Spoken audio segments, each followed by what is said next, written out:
Okay, this is our first video of the morning, so I'm going to explain what we're doing in this video. So this one is going to take a little longer. First of all, this is Bronco. He's a red tri boy, and we're doing their final temperament evaluations today in a new area with items that they're unfamiliar with in a building they've never been in before. This is our office, and they've never been in here before. So we're doing it in a new place with new things to see what the puppy is really like away from the litter. This is the best way to get a gauge on their actual temperaments and not their litter temperament. So what we're gonna do is Olivia's gonna put them down on the floor for me. We're gonna start the video right away, and we're going to be testing 13 temperament traits. The first one that we usually can see is assertiveness with humans. And that sort of means how bossy are they with people, how much will they get in your space. Bronco is fairly polite for an Australian Shepherd. Like, he gently jumped up on my lap. I think you'll see some of them running up my body and trying to lick my face and stuff like that. And some of them may sit on the floor and look for your attention that way. And then we're gonna rate them with their assertiveness. So highly assertive puppies can be a little bit more challenging with small kids because they'll jump on them, lick their faces, accidentally knock them down, things like that. So if you have small kids and you want a puppy with high assertiveness, then just be prepared to do a little extra training in the beginning. The second trait we're going to look for throughout the totality of the test, we're going to be looking at how willing is the puppy to work for us, follow us, do what we ask. That's what we call the motivation level. Also, throughout the totality of the test, we're going to be watching their energy level. How quickly do they move? How much energy do they have? Do they get tired during the test? Do they sit down? Do they rest? Or do they just go, go, go? Prey drive and nose drive. These two things sort of go together. Prey drive is twofold. Do they chase things smaller than them? And if they do, when they catch them, what do they do with them? So we're kind of looking for that. If you have a super high prey drive and high assertive puppy, that can also be challenging with small kids. Something to keep in mind for those of you with littles. Another super important thing about this breed is obviously their herding drive, which is very difficult to test in a 8-foot area. But we find that herding drive is predicted very well by their excitability or their reaction to movement.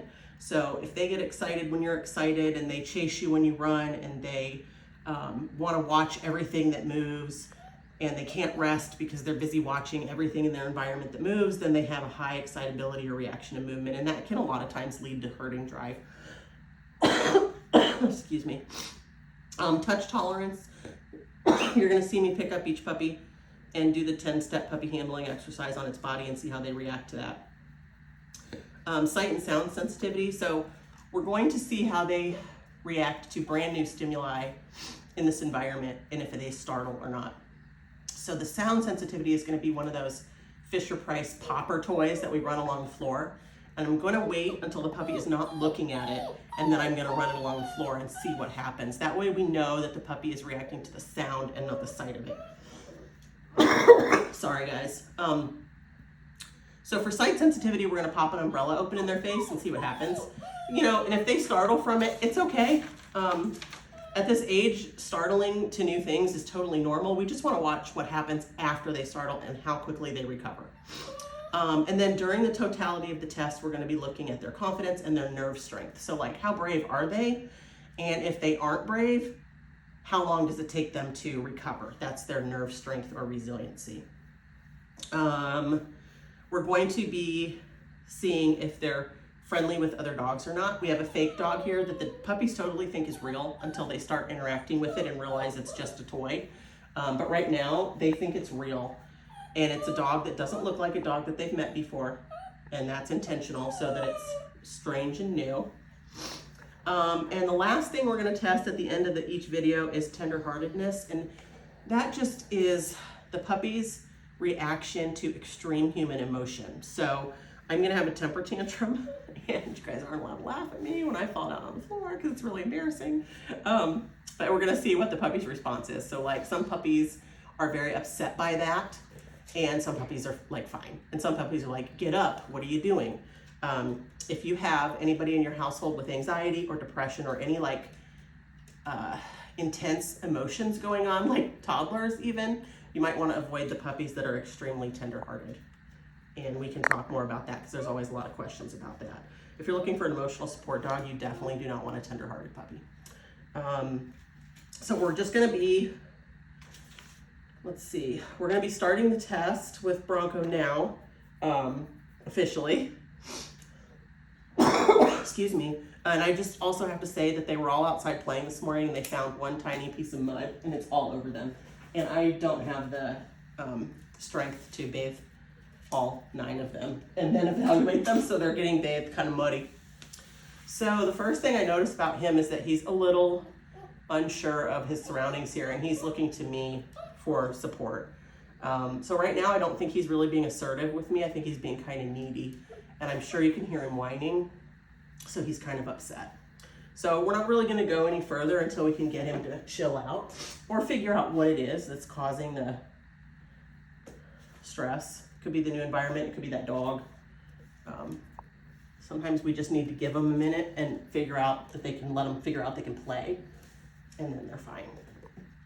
You get the monkey? The monkey. Bronco's been really brave in new situations ever since he was born. So I would be a little surprised if this puts him off, but that's why we do this, so we know for sure.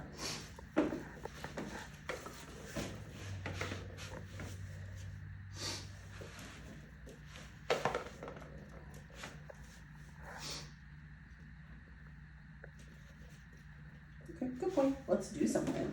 Want to do something? Come on. Come on.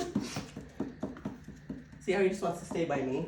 Now he's sniffing the dog, so that's a good sign. Good boy. Yeah, good boy. Come on. Come on. Okay, we're gonna go around.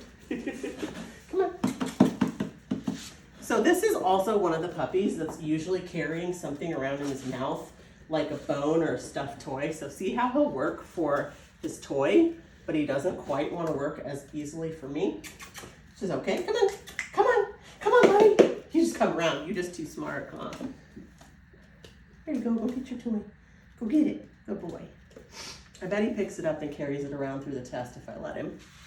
Yeah. That's what he's been doing. Good boy. Can you get up here? Come here. Good boy. Good job. Come here. Yeah. They've seen a wobble board before, but it's different than this. And they play on it all the time. But you can see how different it is when you're in a new environment with a different wobble board. Come here. Good boy. He's a little unsure, which is okay. Good boy. Go get your toy. So if we know that that toy helps his stress, then we'll just, if we notice him getting stressed, we'll just let him have his toy for a minute. We're not trying to stack stress on him. Just one stress at a time. Is it possible you have to potty? Or was that a yes?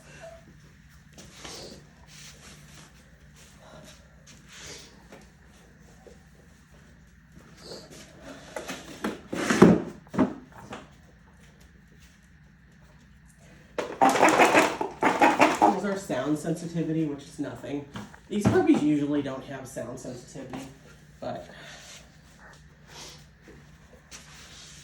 good boy. Okay, good boy. Oh, that's excellent. That's like an ideal reaction to something weird, is to like go up and see what the heck it is. I love that about him. And then we're gonna eat it because we put everything in our mouth. That's not what we want you to do, but that's okay. Good job. All right.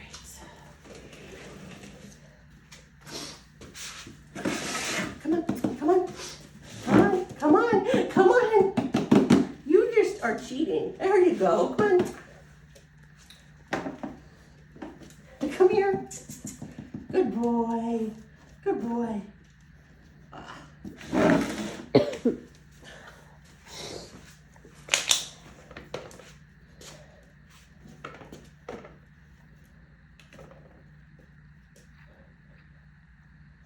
If I remember right, he also likes to tug, so Yeah. Yeah.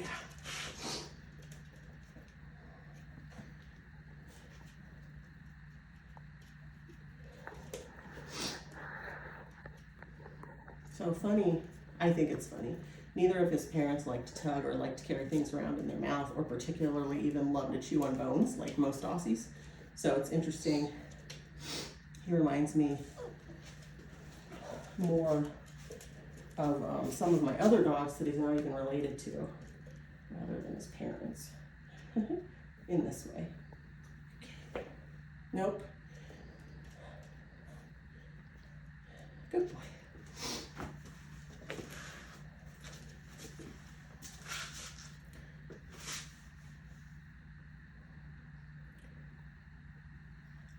You have puppy hiccups. Poor boy. There's all kinds of stuff going on. So I'm gonna move Husky, so I have room to flop on the floor and see what happens. Ah! Ah! Ah! Ah! Ah! Good boy. He didn't seem like bothered by that. Yeah. He's just like, what are you doing? So he's not upset. In fact, he's wagging his little nub. Huh, good boy. So I would say he's not tenderhearted. And he's been around my daughter enough, who's 7 and is like very loud and excitable, and he loves her, and that sort of loudness doesn't bother him. So I'm assuming he's not tenderhearted at all. So overall, like,